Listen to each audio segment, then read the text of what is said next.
The first step is still an unconditional ceasefire, even if there are some paths that still need to be taken to get there. For us, the red line is the recognition of the Ukrainian temporarily occupied territories as Russian. We will not go for it. In response to the call between Russian President Vladimir Putin and former U.S. President Donald Trump, Ukrainian President Volodymyr Zelensky made a strong statement regarding the issue of Ukraine's territorial integrity.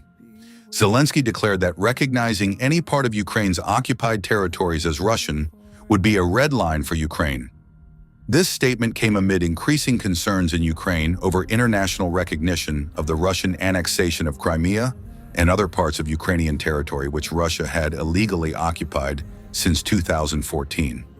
The call between Trump and Putin reportedly touched on issues surrounding the war in Ukraine and potential shifts in international policies.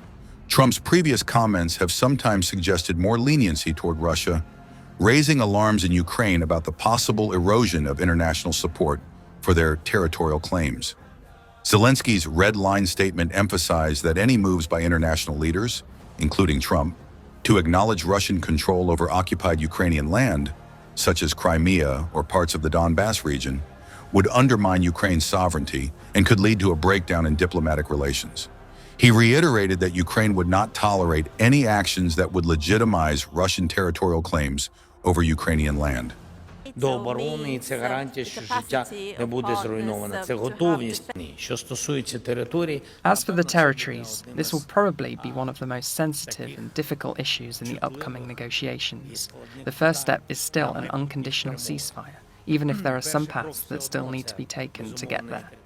For us, the red line is the recognition of the Ukrainian temporarily occupied territories as Russian. We will not go for it.